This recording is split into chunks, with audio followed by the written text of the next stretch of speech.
Hello, and welcome to my practice room. My name is Masumi Rostad, and this is where I work, think, and learn.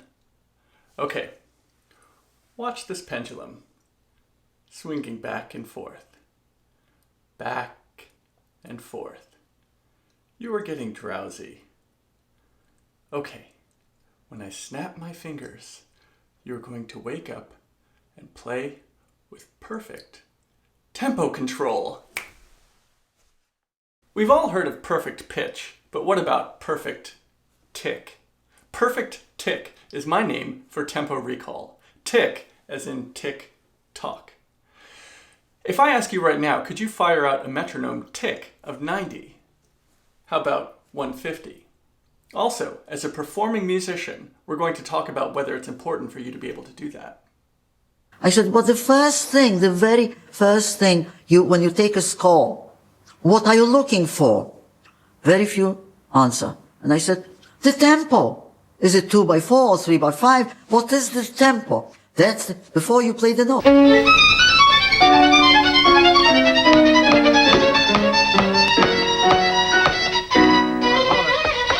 We work in the dimension of time.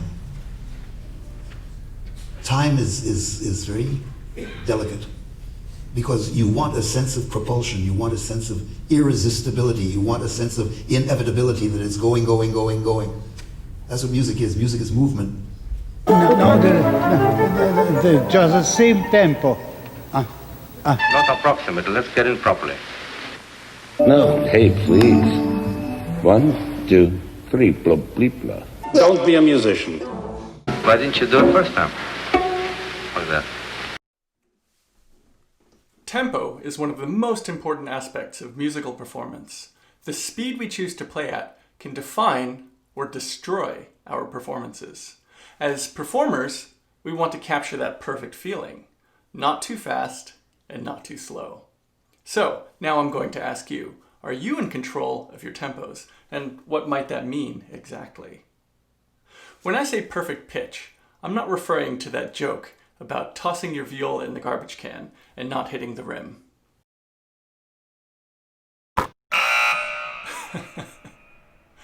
Perfect pitch is what we call it when you can hear random notes and identify their names. F sharp, G, B flat. Pitch recall is a function of memory. People with steel trap memory remember pitch exactly as they heard it the very first time. Often, this pitch comes from the piano that they grew up with.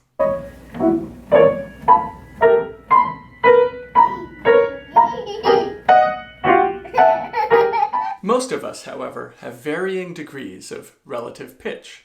This means we rely on a recent anchor from a reputable source, like the A from a piano.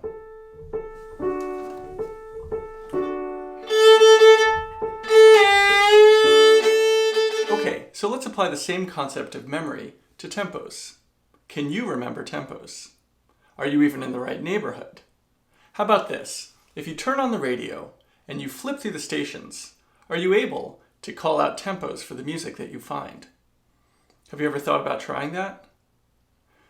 The measurement scale for tempo is BPM, beats per minute.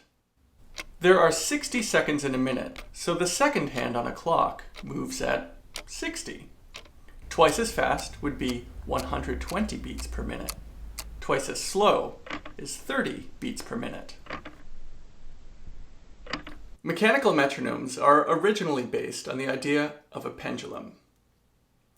Pendulums are interesting because it doesn't matter how high the swing goes, it still takes the same amount of time to get from one side to the other. This amount of time is called a period.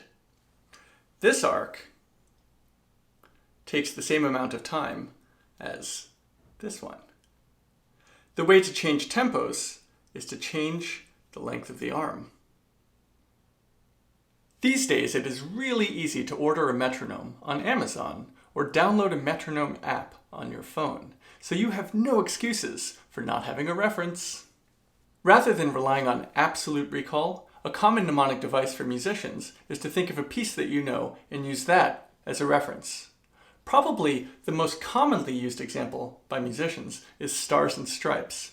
That's because quarter note at 120 feels just so right.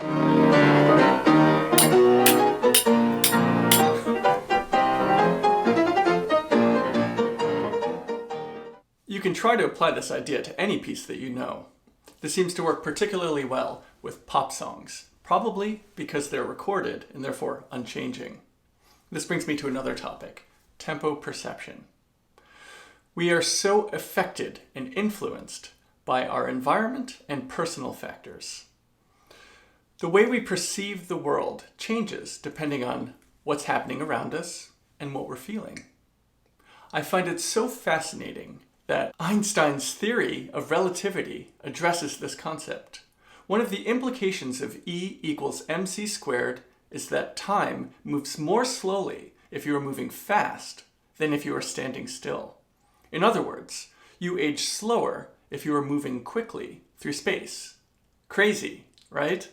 Like the Drippy Dolly painting, time is apparently not so solid.